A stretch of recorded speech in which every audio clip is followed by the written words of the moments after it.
नमस्कार दोस्तों, कैसे हो आप लोग। आज हम इस वीडियो में सेकंड एंग्लो अफगान वॉर का रिवीजन करेंगे। फटाफट देख लेते हैं। हमने पहले वाली वीडियो में फर्स्ट एंग्लो अफगान वॉर में देखा कि ब्रिटिश ईस्ट इंडिया कंपनी के जो गवर्नर जनरल हैं उनको कोई दिक्कत नहीं है दोस्त मोहम्मद अगर आमिर बने रहते हैं अफगानिस्तान के, ठीक है। तो वो चीजें हमने उस रिवीजन में देख लिया। अब बात यहाँ पे ये है कि second Anglo Afghan war, first Anglo Afghan war में दोस्त मोहम्मद क्या थे, अफगानिस्तान के आमिर थे। अब सेकेंड में क्या है, फर्स्ट एंग्लो अफगान वॉर में दोस्त मोहम्मद अफगानिस्तान के आमिर थे। अब इनकी मृत्यु हो जाती है 1863 में। इनकी 16 वाइफ थी जिनके 25 डॉटर्स थी और 27 सन थे। अब इनकी गद्दी तो खाली हो जाती है एज ए रूलर की पोस्ट पे। अब यहाँ पे सक्सेशन स्टार्ट हो जाता है। The war of succession started in Afghanistan between the sons of Dost Mohammad, कि भैया गद्दी पे कौन बैठेगा। तो इनके बीच में जो ये वैक्यूम क्रिएट हो गया था गद्दी के ऊपर बैठने का, ये स्टार्ट हो जाता है। Lord Lawrence viceroy of India ये बनते हैं 1864 से 1869 तक। अफगानिस्तान में गद्दी को लेके बवाल मचा हुआ है, कौन गद्दी के ऊपर बैठेगा। और ये क्या फॉलो करते हैं, लॉर्ड लॉरेंस फॉलो करते हैं, इस चीज को देख रहे हैं, वो वॉच कर रहे हैं अफगानिस्तान में क्या हो रहा है। तो इस चीज को यहाँ पे देखते हुए ये क्या फॉलो करते हैं, policy of masterly in activity. अब इसमें क्या था, ये इस पॉलिसी के हिसाब से कहते हैं कि भैया he believe that there is no need to interfere in the internal affair of Afghanistan. ये कहते हैं कि हमें कोई जरूरत नहीं है अफगानिस्तान के इस मैटर में पढ़ने की, ये चलने दो, जो होगा देखा जाएगा। इन अफगानिस्तान में क्या होता है, in the war of succession different prince succeed in capturing the throne at different times and John Lawrence accept each of them. अब यहाँ पे क्या है, अफगानिस्तान की गद्दी पे अलग अलग टाइम में नहीं, मतलब कुछ थोड़े टाइम के लिए, कुछ मंथ्स के लिए, कुछ टाइम के लिए जो ये सन थे दोस्त मोहम्मद के, ये बैठ जाते हैं। और जो भी इस गद्दी के ऊपर बैठता है उसी को ब्रिटिश ईस्ट इंडिया कंपनी के जो ये वायसराय हैं लॉर्ड लॉरेंस, ये क्या उनको एक्सेप्ट कर लेते हैं। भाई कोई भी गद्दी पे बैठा है उसको मान लेते हैं, हाँ भाई ठीक है तुम हो अफगानिस्तान के Aamir. War of succession and हो जाता है कब, और शेर Ali become the Aamir of Afghanistan. और वॉर ऑफ सक्सेशन एंड हो जाता है और शेर जो अली है ये बनते हैं लास्ट में अफगानिस्तान के आमिर। और लॉर्ड लॉरेंस इस चीज को एक्सेप्ट करना ही करना था, क्योंकि उनको कोई दिक्कत ही नहीं थी कि भैया ये तुम्हारा इंटरनल अफेयर है, इंटरनल मैटर है, आप लोग अपने हिसाब से हैंडल करो। वो एक्सेप्ट कर लेते हैं शेर अली को एज ए आमिर ऑफ अफगानिस्तान। अब यहाँ पे रीजन देखो, reason behind the policy of masterly inactivity. ये जो पॉलिसी अपना रहे थे लॉर्ड लॉरेंस, जो भैया उनको कोई दिक्कत ही नहीं हो रही थी, गद्दी पे कोई बैठ रहा था, कोई दिक्कत नहीं थी, क्योंकि रीजन था उसका। रीजन क्या था, it was reaction to that disaster of the first Anglo Afghan war. उनको पता था कि अगर वो रिएक्ट करेंगे, ये रिएक्शन पे जो भी चीजें हो रही हैं इनके ऊपर, अगर वो इंटरनल मैटर में पड़ेंगे इनके, तो क्या है, जैसे ही जो result first Anglo Afghan war का था वही यहाँ पे सेम देखने को मिलेगा। तो वो एक डिजास्टर होगा ब्रिटिश ईस्ट इंडिया कंपनी के लिए, क्योंकि ब्रिटिश ईस्ट इंडिया कंपनी ने कुछ ज्यादा हासिल नहीं किया था फर्स्ट एंग्लो अफगान वॉर में। तो इस चीज को यहाँ पे लॉर्ड लॉरेंस समझ जाते हैं। और दूसरा ये कि जी फर्स्ट एंग्लो अफगान वॉर में रशिया का जो फियर था ना, कि भाई रशिया ने पर्शिया के ऊपर अपनी डोमिनेंस कर ली है, वहां पे अपनी पॉलिसी को एक्टिव कर दिया है। अब रशिया कहीं अफगानिस्तान में भी अपना फेवर का, अपना फ्रेंडली जो रूलर है उसके साथ मिलके इंडिया के ऊपर अटैक ना कर दे, तो वो भी फियर अब सेकेंड एंग्लो अफगान वॉर तक खत्म हो चुका था। British government realise that there was no serious danger of Russian attack on India. अब यहाँ पे ब्रिटिश गवर्नमेंट को रियलाइज होता है कि रशिया से भी अब इंडिया को कुछ ज्यादा थ्रेट व्रेट है नहीं, कोई खतरा है नहीं। British government follow policy of masterly in activity, और ब्रिटिश गवर्नमेंट इस पॉलिसी को क्या है, फॉलो करते हैं।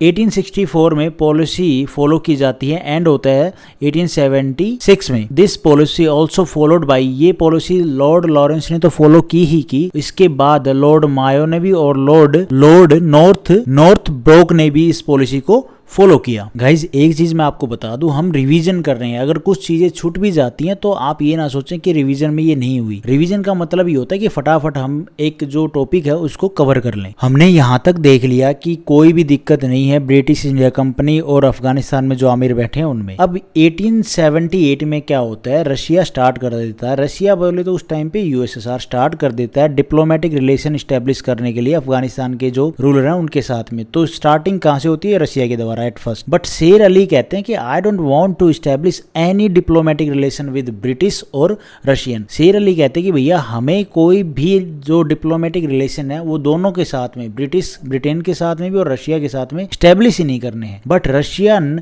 Envoy arrived in Kabul on 22 जुलाई 1878 को, जो रशियन एनवॉय है वो अराइव करते हैं काबुल में, और शेर अली हैव नो ऑप्शन। अब शेर अली के पास कोई ऑप्शन तो था नहीं क्योंकि रशियन एनवॉय जो है वो आ चुके हैं काबुल में। शेर अली एक्सेप्ट डिप्लोमेटिक मिशंस। अब शेर अली क्या एक्सेप्ट कर लेते हैं, जो भी ये एनवॉय जो भी मिशन लेके आए हैं डिप्लोमेटिक मिशन, इनको एक्सेप्ट कर लेते हैं, और यही रीजन बनेगा सेकंड एंग्लो अफगान वॉर का। अब यहाँ पे देखो आप, इस चीज का जब पता ब्रिटिश ईस्ट इंडिया कंपनी के वॉइसरॉय को पता चलेगा तो वो क्या करेगा। लॉर्ड ल्यूटन क्या है यहाँ पे वॉइसरॉय ऑफ इंडिया है, नॉन दिस, उनको जब ये खबर पता चलती है, लॉर्ड लीटन क्या करते हैं viceroy of India, remove policy of masterly inactivity with Afghanistan.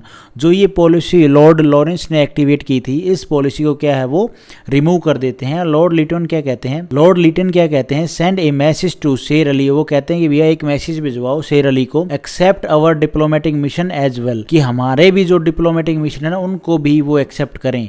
भाई रशिया वालों के तो कर ही लिए, लेकिन हमारे भी करें। The Amir not only refused to receive a British mission but threatened to stop it if it were dispatched। अब यही रीजन बनता है सेकंड एंग्लो मैसूर वॉर का। जो ये आमिर हैं ये रिफ्यूज तो करते ही करते हैं जो ये डिप्लोमेटिक मिशन है इसको, दूसरा क्या है जो थ्रेटन है वो भी करते हैं कि भैया आप अपनी हरकतें, मतलब ये जो हमारे साथ आप कर रहे हो कि भैया हमारे भी डिप्लोमेटिक मिशन हैं उनको एक्सेप्ट करने को कह रहे हो, तो इस चीज को भी वो थ्रेट करते हैं कि भैया चले जाओ यहाँ से, भगा देते हैं उनको। और सेकंड एंग्लो अफगान वॉर का यही रीजन बनता है। Diplomatic mission send to Afghanistan by British government के द्वारा ये भेजा जाता है अफगानिस्तान में, वॉज टर्न बैक, और वापस आ जाता है, कोई भी रिजल्ट नहीं निकलता है। As it approached the eastern entrance of the Khyber Pass, the amir not only refuse to receive a British mission. और ये जो अमीर हैं अफगानिस्तान के शेर अली, ये कहते हैं कि भैया हमें किसी के साथ में कोई भी डिप्लोमेटिक रिलेशन बनाना ही नहीं है, वो ब्रिटिश ईस्ट इंडिया कंपनी को बोलते हैं। लेकिन और ये भी कहते हैं कि अगर आपका कोई डिप्लोमेटिक एनवॉय, मतलब बंदा अगर हमारे एरिया में आया, अफगानिस्तान में आया, तो हम उसको वहां पे मार देंगे, खत्म कर देंगे।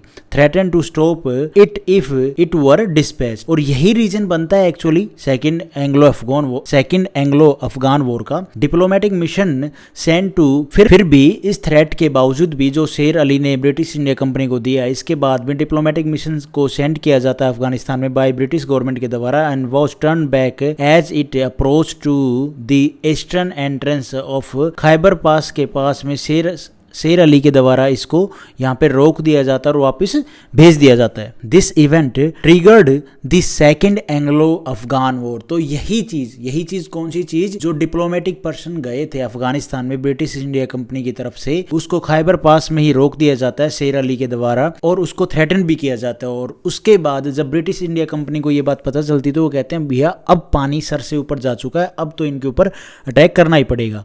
तो यही इवेंट था जिसकी वजह से सेकंड एंग्लो अफगान वॉर हुई। अब शेर अली को पता चल गया ब्रिटिश इंडिया कंपनी अटैक करेगी, तो ये हेल्प मांगते हैं रशिया से कि भैया आप हमारी हेल्प करो। रशिया बोलता है कि you should seek terms of surrender from the British.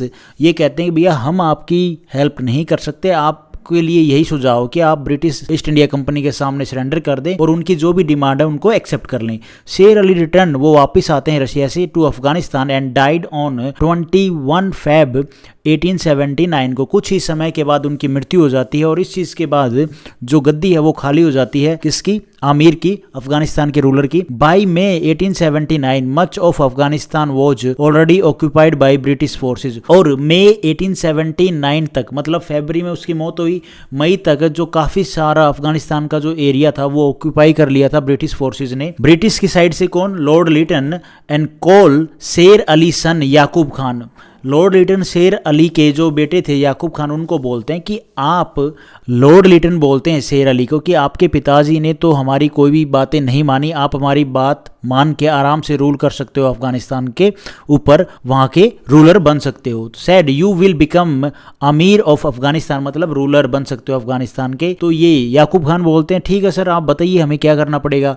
तो ये बोलते हैं कि फर्स्ट साइन द ट्रीटी, पहले ये कहते हैं कि ट्रीटी साइन करो, ट्रीटी ऑफ गंदा महक, तो ये ट्रीटी साइन करवा ली जाती है याकूब खान से ब्रिटिश इंडिया कंपनी के द्वारा 1879 में। अब इस ट्रीटी में क्या था, by this treaty British government of India will control Afghanistan foreign affairs, और इस ट्रीटी में क्या था कि ब्रिटिश गवर्नमेंट क्या करेगी, कंट्रोल करेगी अफगानिस्तान की फॉरेन पॉलिसी की, फॉरेन अफेयर्स को, and British resident will be station at the Kabul, और जो ब्रिटिश रेजिडेंट उसको क्या है स्टेशन किया जाएगा काबुल में। जो आपने फर्स्ट एंग्लो वॉर में देखा कि जो ब्रिटिश रेजिडेंट थे उनको भगा दिया जाता है और जो सोल्जर्स थे उनको भी भगा दिया जाता है और कुछ को मार दिया जाता है। लेकिन अभी सेकेंड एंग्लो अफगान वॉर के बाद जो ये ट्रीटी साइन की है शेर अली के बेटे याकूब खान के साथ में, तो इसमें इस ट्रीटी में यही है कि ब्रिटिश रेजिडेंट रहेंगे काबुल में। ट्रीटी ऑफ गंदमक में क्या चीज होती है कि इन सब के बदले जो जो सारी कंडीशन बनवाई जा रही है ना, इसके बदले में ब्रिटिश गवर्नमेंट क्या करेगी, will give the annual subsidy देगी याकूब खान को, एंड अश्योरेंस देगी, उसको गारंटी देगी कि भैया जब आपके ऊपर कोई फॉरेन अटैक होगा तो उसमें हम आपकी हेल्प करेंगे। After this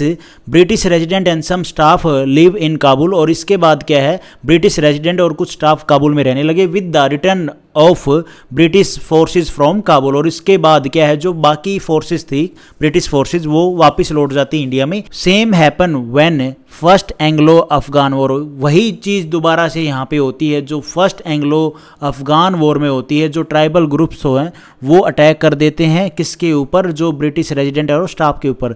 there was an uprising in Kabul in September 1879 में, in which British resident and staff the guards were slaughtered, मतलब इन सिंपल लैंग्वेज में कह सकते हैं जो अफगान के ट्राइबल ग्रुप्स हैं, ट्राइबल चीफ हैं, उन्होंने रिवोल्ट कर दिया, और इस रिवोल्ट में इस वॉर में क्या होता है जो ब्रिटिश रेजिडेंट और स्टाफ है उनको मार दिया जाता है। और ये जो इवेंट होता है ये this event triggered the next phase of second Anglo Afghan war, और ये जो इवेंट होने के बाद जो सेकंड फेज है मतलब दोबारा से सेकंड एंग्लो अफगान वॉर का है, दोबारा से एक बार फिर से अटैक किया जाता है, इनके बीच में फिर से लड़ाई होगी, एक बार हो चुकी है अब दोबारा से होगी क्योंकि इसे इवेंट हो गया।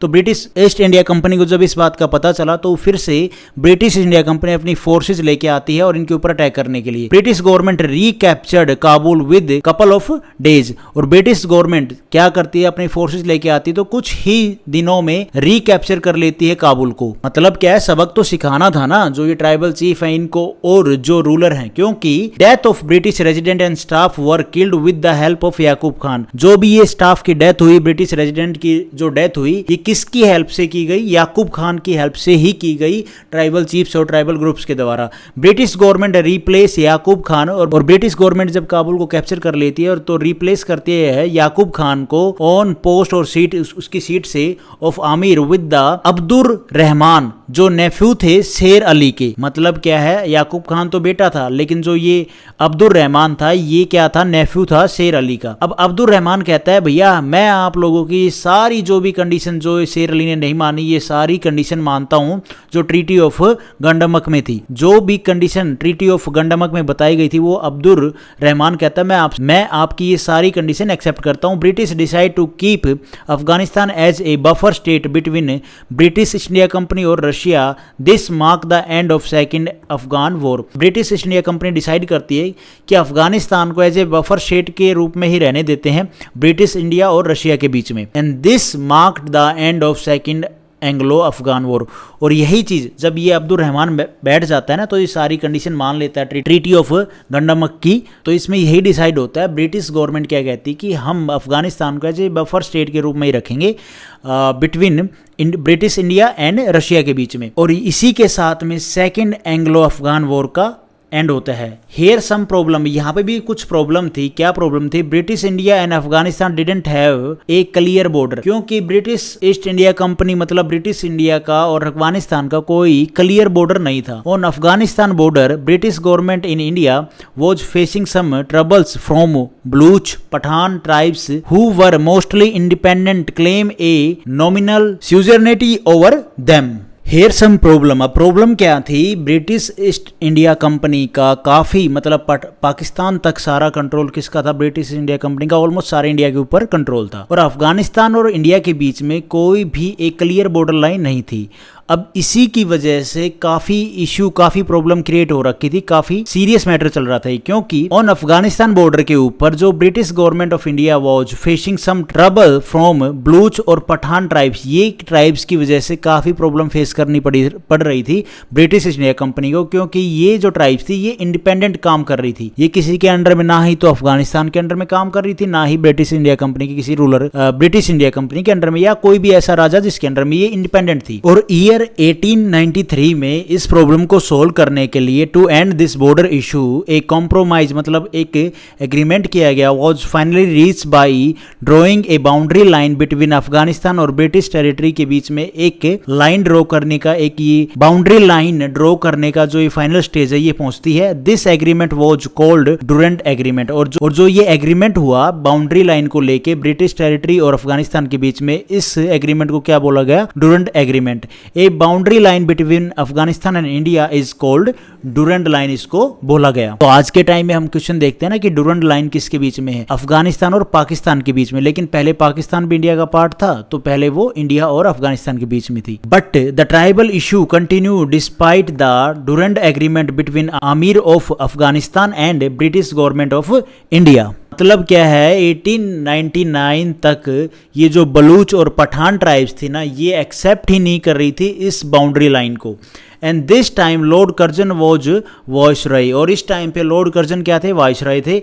Lord Curzon encourage the tribal to maintain peace, he made created the North West Frontier Province NWFP directly under the government of India. तो भैया लॉर्ड कर्जन क्या करते हैं, वो वाइसरॉय थे, तो इस एरिया में क्या करते हैं, वो पीस मेंटेन करने की कोशिश करते हैं ये जो ट्राइबल ग्रुप्स हैं इनके बीच में, कि भैया आप शांति समझौता कर लो। और इनके लिए क्या किया गया, एक नॉर्थ वेस्ट फ्रंटियर प्रोविंस अलग से क्रिएट कर दिया गया। ये जो प्रोविंस है ये बना दिया गया। उस टाइम पे ये सारा एरिया क्या इंडिया ही तो था ना, ये अभी फिर ये पाकिस्तान बन जाता है। तो यहाँ पे क्या है, नॉर्थ वेस्ट फ्रंटियर प्रोविंस को क्रिएट कर दिया गया, एक नया प्रोविंस क्रिएट कर दिया गया, किसके द्वारा? ब्रिटिश गवर्नमेंट के द्वारा। और इस प्रोविंस को डायरेक्टली गवर्नमेंट ऑफ इंडिया के अंडर में रखा गया। तो सिंपल सी बात मोटी मोटी ये है कि अफगानिस्तान की लड़ाई खत्म होने के बाद, सेकंड एंग्लो अफगान वॉर खत्म होने के बाद जो ट्रीटी साइन हुई, ठीक है, जो शेर अली के नेफ्यू थे उन्होंने सारी जो भी डिमांड थी वो एक्सेप्ट कर ली। उसके बाद बॉर्डर लाइन का इशू रह जाता है, जो पठान और कौन सी ट्राइब्स थी, एक और ट्राइब थी जो यहाँ पे मैं भूल गया, ये जो पठान और बलूच जो ट्राइब थी, ये इस